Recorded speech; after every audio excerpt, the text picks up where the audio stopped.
Good evening everyone. आज discuss करेंगे order of ब्रॉ के बारे में। ब्लड सैंपल कैसे लेते हैं उसके बारे में बताऊंगा आपको।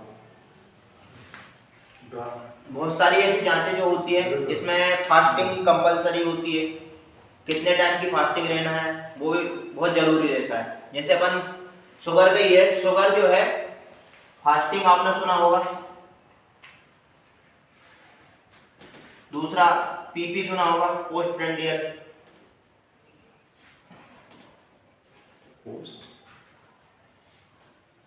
इसको अपन बोलते हैं आफ्टर खेले का पोस्ट प्रेंडियल, पीपी या आफ्टर मील।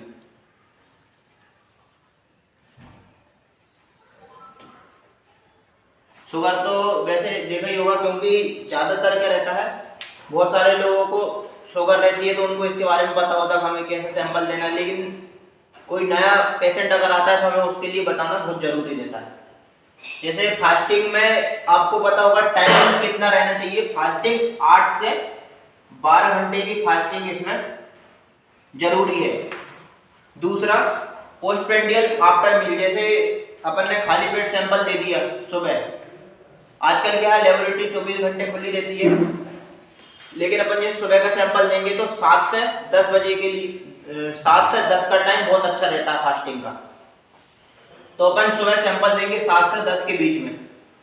दूसरा जो है पोस्ट प्रेंडियल, जैसे अपन ने फास्टिंग का सैंपल दिया, फास्टिंग का सैंपल देने के बाद 1.5 से 2 घंटे के बाद अपन इसका सेकंड सैंपल लेंगे, तो इससे रीडिंग में एक्यूरेसी आती है। क्या रहता है, कभी कभी कोई बोलता है हमने नाश्ता भी 1 घंटे पहले करके आया है, आधे घंटे पहले करके आया, तो उससे जो रीडिंग रहती है उसमें एक्यूरेसी नहीं आती, फिर उसका डायग्नोस बिगड़ जाता है। तो इसलिए हमें ध्यान रहना है कि मतलब फास्टिंग कितनी जरूरी है किसी भी टेस्ट करवाने के लिए। इसमें आफ्टर मील 1.5 से 1.5 घंटे, 1.5 से 2 घंटा, 2 घंटे, 1.5 से 2 घंटे। इसमें 1.5 से 2 घंटे, जैसे 1.5 घंटे बाद और 2 घंटे से पहले, उसके बीच में हमें सैंपल लेना है पोस्ट प्रेंडियल का। आरबीएस आपने सुना होगा, आरबीएस रैंडम, नाम सही है, रैंडम ब्लड। इसके लिए हमें किसी भी प्रकार की फास्टिंग की जरूरत नहीं रहती, अपन एनी टाइम एनीवेयर इसका सैंपल ले सकते हैं। और इनकी नॉर्मल रेंज में आपको बता देता हूं, क्योंकि नॉर्मल रेंज बहुत जरूरी। अपन पता कैसे लगा पाएंगे कि मतलब हमारी शुगर कंट्रोल में है या मतलब आउट ऑफ रेंज जा रही है या लोअर साइड जा रही है। अब फास्टिंग की जो रहती है 70 से 110 मिलीग्राम, इसकी यूनिट अपन को बहुत जरूरी है याद रखना, क्योंकि अपन कोई भी चीज को पता कैसे लगाएंगे कि ये मतलब क्या है, अपन इसको किस चीज में मेजर कर रहे हैं, वो अपन को बहुत जरूरी है। 70 से 110 मिलीग्राम पर डेसीलीटर। अगर ये ऊपर जाती है तो इसको अपन बोलते हैं हाइपरग्लाइसीमिया, और अगर 60 से नीचे जाती है तो हाइपोग्लाइसीमिया की कंडीशन कहलाती है। अब वो कंडीशन बहुत सारी रहती है, कुछ फिजिकल कंडीशन भी रहती है, कुछ पैथोलॉजिकल कंडीशन भी रहती है। अपन अभी बेसिक चीज जान रहे हैं, मतलब कैसे किसका सैंपल लेते हैं, उसमें क्या जरूरी रहती है वो अपन बता रहे हैं।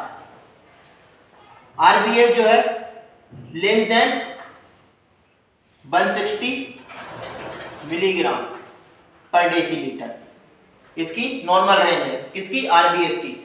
और पोस्ट प्रेंडियल की 80 टू 140 mg पर डेसीलीटर। फिर एक और चलेंगे अपन शुगर के लिए।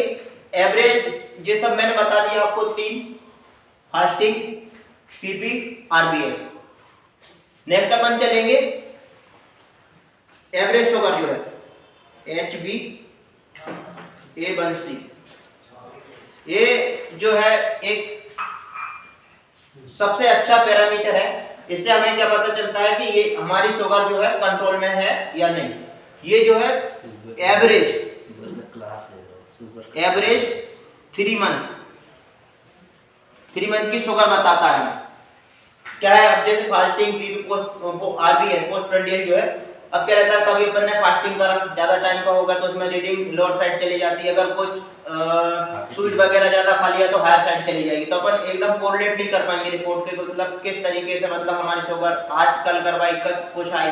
तो इसलिए अपन HbA1c जो एक एवरेज है, तो इससे इसकी जो है 6% जो है इसकी नॉर्मल रेंज है, प्लस माइनस 6%। 6% जो है इसकी एवरेज शुगर है, 6 से कम ही रहना चाहिए 5.7। ये। अब जैसे इसमें भी 3 कंडीशन है, इसमें एक गुड कंट्रोल है, गुड कंट्रोल, फेयर कंट्रोल,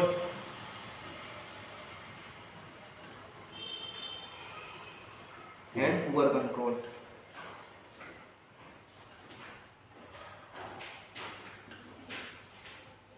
आप देख सकते हैं मैंने ये लिखा है गुड कंट्रोल, फेयर कंट्रोल और पुअर कंट्रोल। इसमें आपको क्या चीज देखने को मिलेगी और क्या चीज समझने को मिलेगी। जैसे गुड कंट्रोल है तो ये जो है 6% मैंने लिखा है, इससे बिलो होना चाहिए, तो ये जो है अपनी गुड कंट्रोल कहलाएगी। अगर जैसे आपका 6.5 है तो ये फेयर कंट्रोल में आएगा, लेस देन 6%। देन फिर ये जो है पुअर कंट्रोल, मतलब आपका जो है 7 के ऊपर, अगर 7% से ऊपर जाता है तो मतलब आपकी जो शुगर है वो कंट्रोल में नहीं है, उसको आपको कंट्रोल करना है। दूसरा इसका करते हैं तो इसका एक एवरेज ब्लड शुगर होता है, ABG, एवरेज ब्लड ग्लूकोज जिसको हम बोलते हैं, इसी से निकालते हैं। वो क्या रहता है, जैसे इनका मैंने बताया RBS का, तो इसका भी 80 to 160 mg पर डेसीलीटर, इसका एवरेज ब्लड शुगर है। ये अभी अपन ने HbA1c के बारे में देखा। फिर एक और होता है OGTT एंड GCT। ये जो है ये भी शुगर के ही पैरामीटर है। जैसे इसका फुल फॉर्म क्या है, ओरल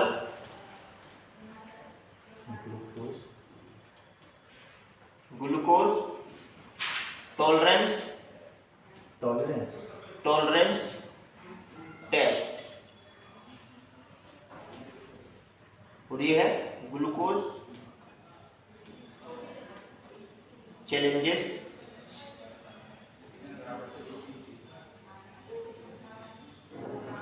टेस्ट। ये जो है हम इसमें ओरल जो है ग्लूकोज को देते हैं पेशेंट को, और वो इसमें भी क्या है फास्टिंग कंपलसरी है।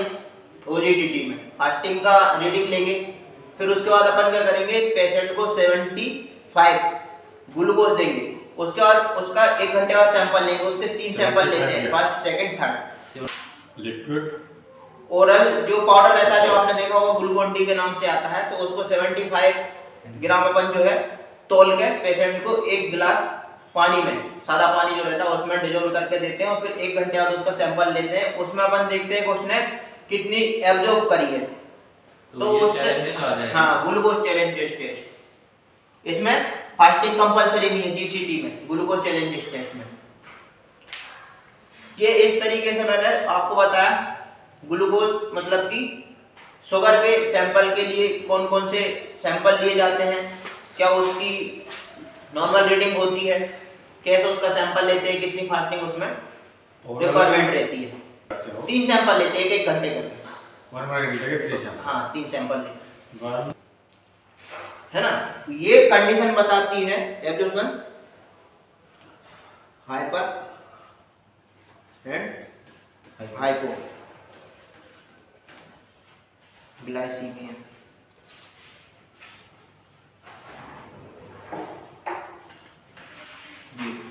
हाइपर हाइपर मैंने आपको बताया, हाइपर कितना रहेगा, hypo less than 60 milligram per decilitre. Hypo मतलब कम, हाइपर अपना चला जाएगा, ऐसे अपन जैसे नॉर्मल से अगर ऊपर जाता है तो उसको अपन हाइपर बोलेंगे, लेकिन एक इसकी कंडीशन रहती है मतलब इसको अपन मान के चले 300, इसको अपन हाइपर ग्लाइसीमिया बोलते हैं। अब ये कंडीशन है, ये फिजिकल भी हो सकती है, पैथोलॉजिकल कंडीशन भी हो सकती है। फिजिकल कंडीशन में अपन देखेंगे हाइपर ग्लाइसीमिया का। हाइपर ग्लाइसीमिया में जैसा आपने देखा होगा, रिच कार्बोहाइड्रेट डाइट, कुछ ज्यादा मीठा खा लिया आपने, तो उससे अपनी जो फिजिकल कंडीशन का बताऊं तो वो हाइपर ग्लाइसीमिया में जा सकता है पेशेंट। हाइपो का जैसे स्टारवेशन कंडीशन हो गई, ज्यादा लंबे समय तक जैसे फास्टिंग कर लेते हैं आपने देखा होगा, तो स्टारवेशन, ये फिजिकल कंडीशन। अब जैसे पैथोलॉजिकल कंडीशन देखेंगे अपन हाइपर का, जैसे डायबिटीज मेलाइटस, डायबिटीज इंसिपिडस, ये जो है कंडीशन होती है पैथोलॉजिकल, मतलब इसमें किसी प्रकार की बीमारी है ये। हाइपो में जैसे नेफ्रोटिक सिंड्रोम हो गया,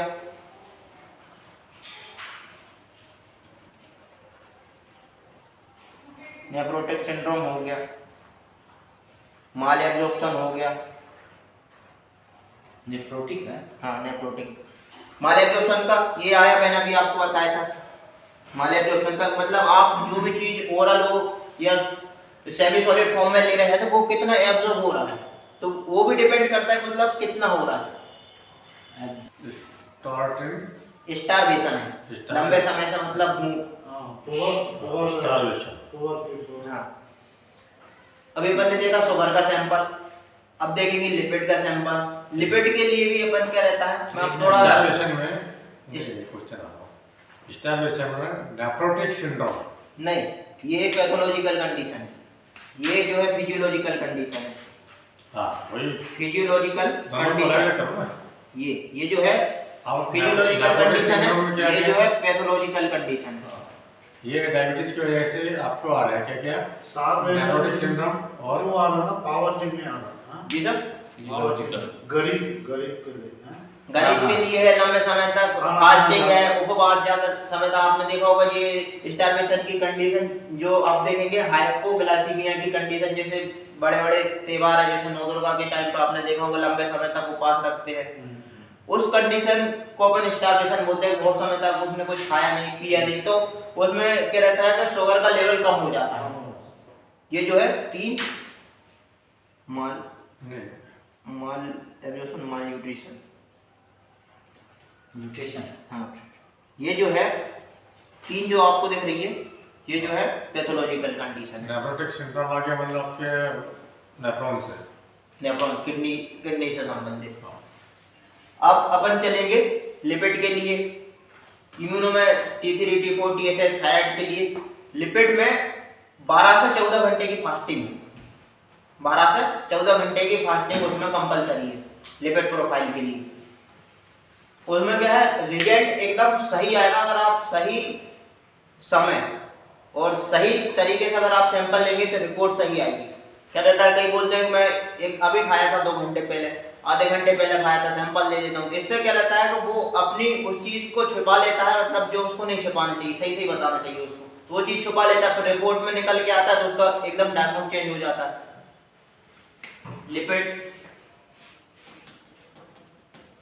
लिपिड प्रोफाइल, लिपिड प्रोफाइल इसमें 12 से 14 घंटे की फास्टिंग, ये 12-14 घंटे की फास्टिंग। लिपिड में आप देखेंगे कौन कौन से पैरामीटर आते हैं, जैसे कोलेस्ट्रॉल,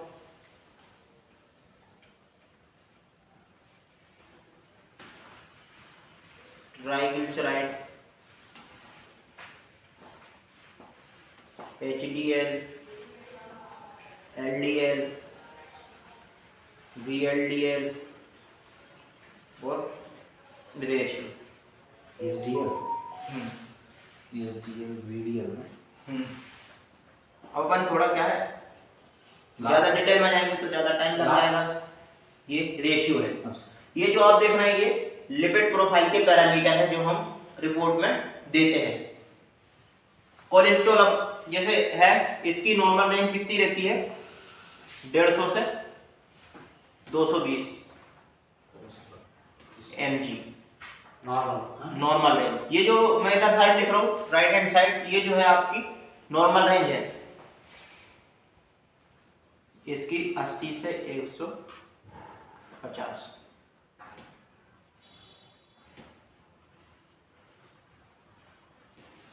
HDL की less than 35 milligram per decilitre.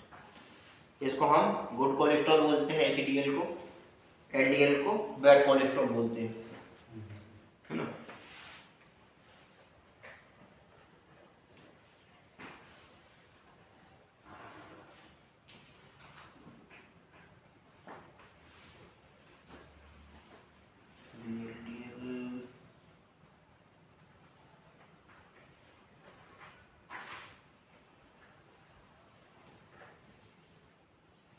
ये आपको रीडिंग जो है थोड़ी बहुत ऊपर नीचे देखने को मिल सकती है, हर एक बुक में थोड़ा बहुत 19-20 का वेरिएशन आपको मिलेगा।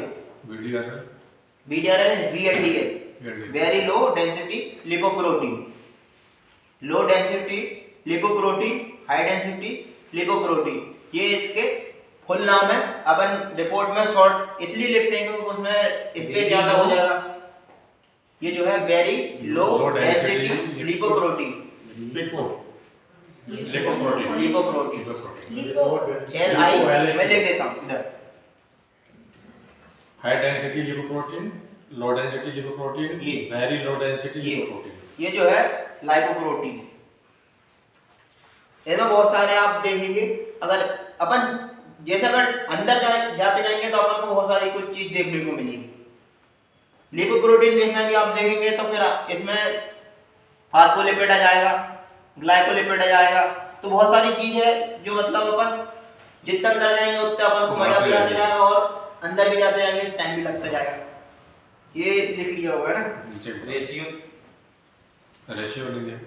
रेशियो। ये जो है ये मिटा ये हटा दो ना, 5 लाइपोप्रोटीन लिख दिया सबने। हाँ यहाँ से इसके नीचे से बता दो। इसका रेशियो जो है 5:1 से नीचे लेस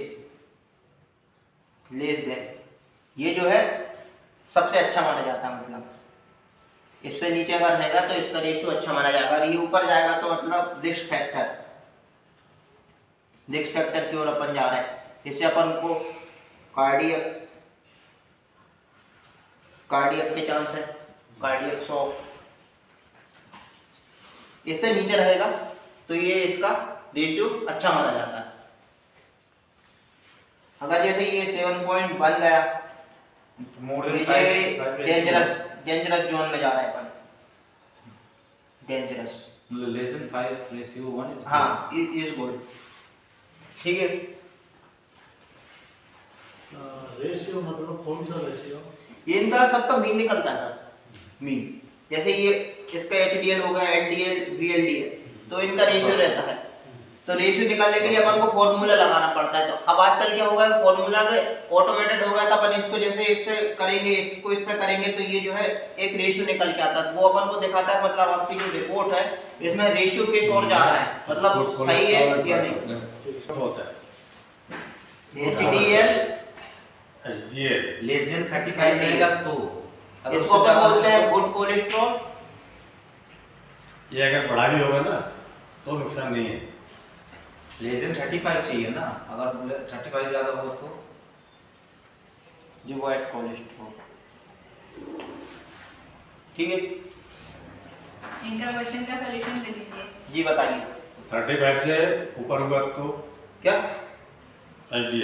HDL गुड की ओर जा रहे हैं अपन, तो ये लेस देन बहुत 35 मतलब रेयर कंडीशन होती है कि मतलब 35 से ऊपर जाए, बहुत कम कंडीशन होती है। 35 से ऊपर जाता है तो उससे नुकसान नहीं है। नुकसान अपन को अच्छा नहीं है, होता क्योंकि अपन अब फिर जैसे अंदर जाएंगे तो जैसे आपने सुना होगा जो ऑयल अपन यूज करते हैं पूफा,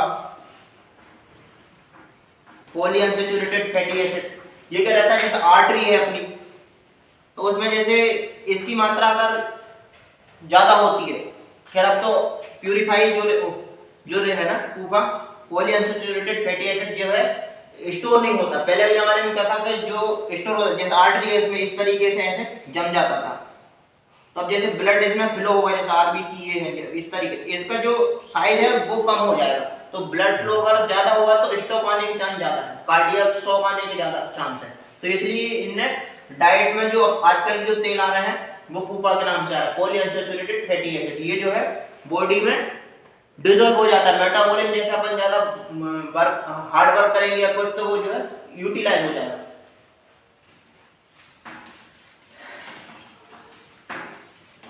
अपन क्या देख रहे थे अब थायराइड का, थायराइड का पहले बताना बाद में बताना, अभी किसका बताना? अभी तो उसके बताओ पीएसए और PN95। अरे वो तुमको थायराइड करूंगा, करने दो, थायराइड करने दो। आज ही पढ़ लोगे सब। अभी अपन देख रहे हैं ऑर्डर ऑफ ड्रॉप, पहले सी का अरे थायराइड कर छोड़ नहीं सैंपल के देख रहे हैं ना, ऑर्डर ऑफ ड्रॉप किसका सैंपल कैसे लेते हैं। ट्यूमर मार्कर अपन नेक्स्ट क्लास में देखेंगे, जिसमें जितना मतलब डिटेल में और अच्छे से पढ़ेंगे बहुत मजा आएगा। ये क्या है? थायराइड। थायराइड प्रोफाइल ज्यादातर आपने देखा होगा, थायराइड के लिए सबको आजकल पता होगा, थायराइड के लिए खाली पेट सैंपल दिया जाता है, क्योंकि जांच ऐसी हो गई कि मतलब हर एक को मुंह जवानी आना। खाली पेट कितने घंटे? खाली पेट, इसमें भी 8 से 12 घंटे की फास्टिंग, 8 से 12 घंटे की फास्टिंग। इसमें आप देखेंगे जैसे थायराइड में T3, T4, TSH, ये जो है प्रोफाइल कहलाती है। इसका किसी को फुल फॉर्म पता है T3 T4 का?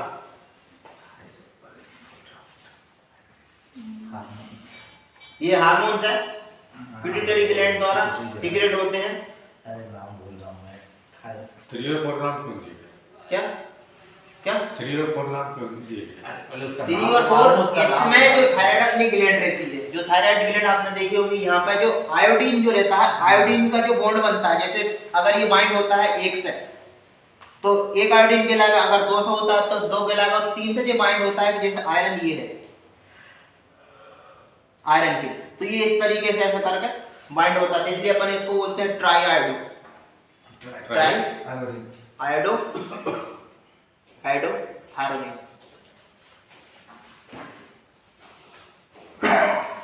और 4 का टेट्रा, क्या लिखा? टेट्रा थायमीन, थायमीन नहीं है, ट्राई आयोडो थायरोनिन, हैं? Thyronine thyronine. थायरोनिन और टेट्रा आयोडो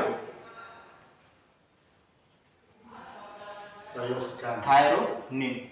इसका तो पता ही होगा, TSH का इसका तो पता ही होगा, थायराइड स्टिमुलेटिंग, ये थायराइड स्टिमुलेटिंग स्टिमुलेटिंग भूल गया था इसको। हार्मोन, ये जो है थायराइड के अंदर आते हैं। आपने एक देखा भी होगा FT3 FT4, तो ये जो है F का मतलब होता है फ्री, बाकी रहता है सेम ऐसे ही है। TSH थायराइड स्टिमुलेटिंग हार्मोन, इसकी थायराइड की नॉर्मल रेंज कितनी रहेगी?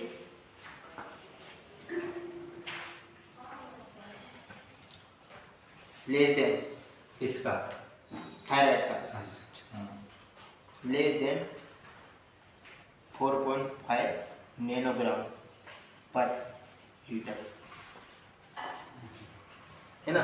हार्मोन क्या रहता है? हार्मोन केमिकल नेचर के होते हैं, थोड़ा स्लो काम करते हैं बॉडी में। जैसा आपने देखा होगा, ये जो है अगर जैसे अपन किसी भी चीज को अगर जैसे दवाई है, दवाई को देते तो तुरंत असर नहीं करती वो, उसमें थोड़ा सा टाइम लगता है, क्योंकि ये जो है ऐसे एंजाइम जो है केमिकल नेचर का होता है, तो इसमें भी सेम बॉडी में जैसे रिएक्ट करने के लिए उसको थोड़े समय का टाइम लगता है। और न्यूरोट्रांसमीटर आपने देखा होगा वो एक्टिवली मतलब हो जाता है, जैसे आपको कोई भी चीज, आपने गर्म चीज या ठंडी चीज को हाथ स्पर्श किया तो एकदम से अपन को तुरंत न्यूरोट्रांसमीटर के द्वारा जाते हैं, तो अपन हाथ को हटा लेते हैं। सेंसर मोटर, अब सेंसर मोटर का है 2, 3 और 8 जो है सेंसरी मोटर है।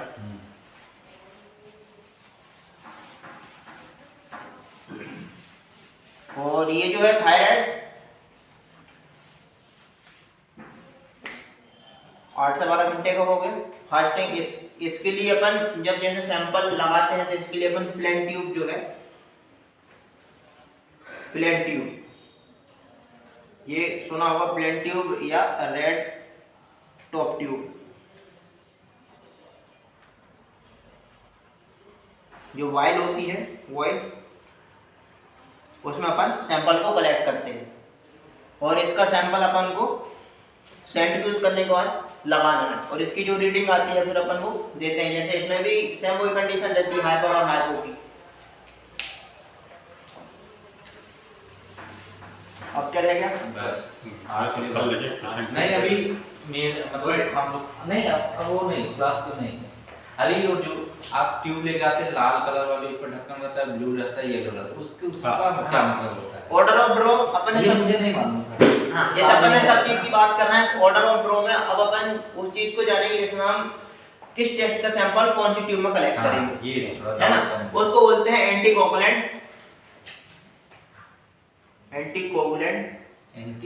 Anticoagulant tube. एंटीकोगुलेंट का मतलब क्या होता है?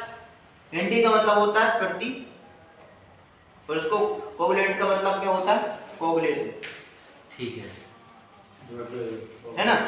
मतलब जो थक्का जैसे बनता है उसको रोकने के लिए हम एंटीकोगुलेंट का यूज करते हैं। जैसे आपने देखा होगा ईडीटी नाम सुना होगा, ईडीटी ट्यूब, ये पर्पल कलर की रहती है, purple top tube, purple top tube, purple top tube. भाई देखना ये वीडियो चल रही है, चल रही है ना। पर्पल टॉप ट्यूब, इसका ethylene diamine tetra acetic acid रहता है। अब बस इसका सिर्फ नाम जाने, क्योंकि अपन जितना डिटेल में जाएंगे उतना अंदर जाते ये इसमें कौन सा कलेक्ट करेंगे ये बता दो। इस ये जो है पर्पल वाली ट्यूब में हम हीमेटोलॉजिकल इन्वेस्टिगेशन जितनी भी होती है उसके लिए हम मोस्टली जो टेस्ट होते हैं हीमेटोलॉजी के, हम ईडीटी पर्पल टॉप ट्यूब में सैंपल कलेक्ट करते हैं। जैसे सीबीसी आपने सुना होगा, ये अब बेसिक टेस्ट हो गए आज के जमाने में, सबको पता है सीबीसी, ईएसआर, यही पूछना PS4 कमेंट, PS4 कमेंट्स, उसके बाद एली सेल, सिकल सेल,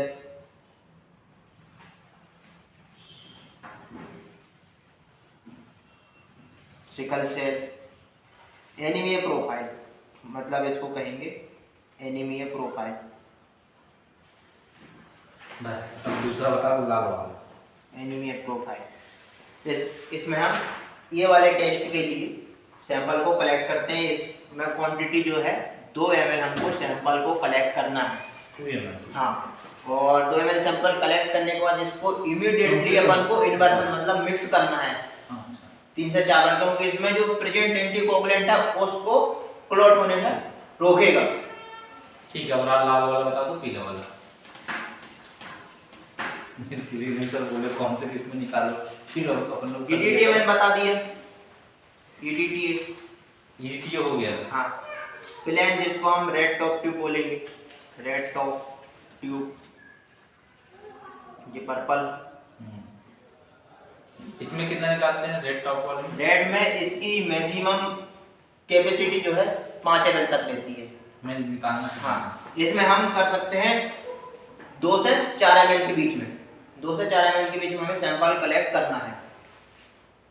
ये प्लेन इसलिए बोल रहे हैं, इसमें कोई भी किसी भी प्रकार का एंटीकोगुलेंट नहीं होता है। जैसे ही आप इसमें सैंपल करोगे कलेक्ट, 5 से 9 मिनट के बाद इसमें सैंपल क्लॉट हो जाएगा, जिसमें आपको 2 पोर्शन मिलेंगे देखने के लिए। एक तो आपको मिलेगा सीरम, दूसरा नीचे मिलेगा आरबीसी वाला पोर्शन आफ्टर सेंट्रीफ्यूज के बाद। फिर है ट्राइसोडियम साइट्रेट। इसमें क्या क्या लेते हैं? इसके लिए हम बायोकेमिस्ट्री की इन्वेस्टिगेशन जैसे एलएफटी, आरएफटी, लिपिड, थायराइड, उसके सैंपल लेते हैं बायोकेमिस्ट्री टेस्ट, बायोकेमिस्ट्री के लिए। Biochemistry and serological investigation. Serological में आप देखेंगे एचआईवी, एचबीएसएजी, एक एलएफटी, आरएफटी, शुरुआत करो। LFT, RFT, lipid lipid and serological. Serological में बहुत सारे होते हैं, ये दो उदाहरण जिसमें आप ट्रिपल एच के नाम से जानेंगे, HIV, HBsAg, HCV। HIV virology के लिए भी आप इसको बोल सकते हैं HbSAg1 HBsAg। HIV, HbSAg और HCG हाँ HCG। और HCG ट्राइसोडियम ट्राइसोडियम साइट्रेट, ये जो है ब्लू कलर का इसका ट्यूब रहेगा, blue top tube. Sodium trisodium क्या लिखते हो? ट्राइसोडियम साइट्रेट इसका एंटीकोगुलेंट का नाम है। इसका जो है एक मार्क बना हुआ होता है, ट्यूब आपने देखी होगी, इस तरीके से ऐसे ट्यूब रहती है, ये इस तरीके से ट्यूब रहती है, इसके ऊपर कैप जो लगा हुआ होता है वो ये जो है इसका कैप जो है ब्लू कलर का होता है। ये इसलिए क्योंकि पहचानने में बहुत सही रहता है, इसलिए अपन इसको कलर कोडेड इसको दिया है कि मतलब कोई भी टेस्ट है तो अपन एकदम कलर्स को देखकर पहचान लें कि ये किस कलर की और किस टाइप की ट्यूब है। इसमें मार्क बना हुआ होता है, ये यहाँ पे, इसमें आपको मार्क को देखकर ही इसमें सैंपल ऐड करना है, होल ब्लड सैंपल। इसमें आप कम ज्यादा भी अगर भरेंगे तो ये जो है कोगुलेशन प्रोफाइल के लिए रहती है, कोगुलेशन स्टडी। कोगुलेशन टेस्ट में आप देखेंगे PT, APTT, D dimer, IL-6, ये जो है डी डाइमर, एपीटीटी, ये जो है पीटी एपीटीटी ब्लड में प्रेजेंट क्लॉटिंग फैक्टर को डी डाइमर, APTT, हाँ। D-dimer।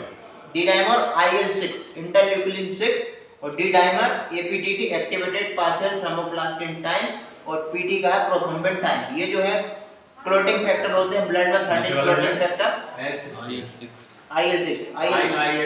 IL-6। इसमें मार्क बना हुआ होता है, इसमें हमको 2.7 ml, इसमें ब्लड 3 ml ब्लड, तो हमको इसको देखकर इसमें ब्लड ऐड करना है। हमारे पास किस टाइप की ट्यूब आई है, हमारे पास जो है 2.7 वाली आई है या 3 ml वाली आई है, तो उसको हमें देखकर डालना है, क्योंकि अगर इसमें अपन कम ज्यादा भी अगर सैंपल कर देंगे तो वो जो रीडिंग है सेकंड में आती है, उससे पेशेंट को बहुत ज्यादा दिक्कत हो जाएगी। आपने अगर बगैर देखे काम, उसकी सबसे पहले तो एक्सपायरी डेट भी देखना है, क्योंकि ये जो ट्यूब है बहुत सेंसिटिव है ना। इसका रेशियो 2.2:9 का रहता है, 1:9 का रहता है, इसका रेशियो रहता है।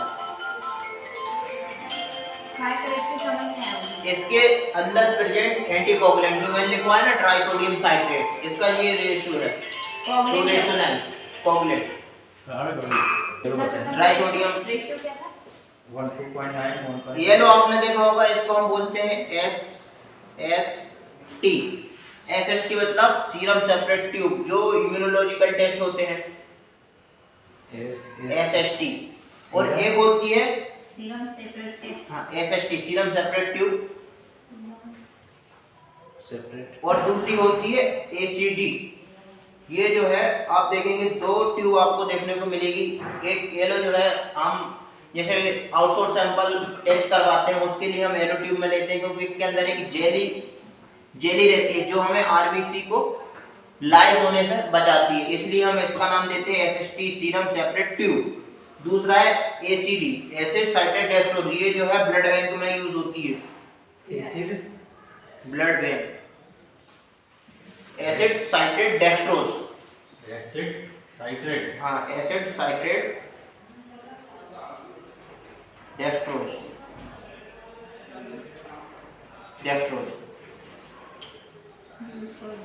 ब्लड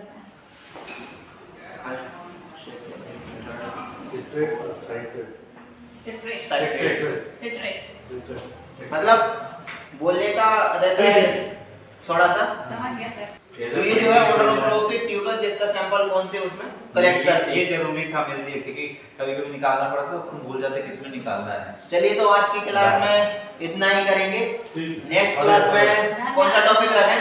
नहीं ट्यूमर मार्कर। Tumour marker.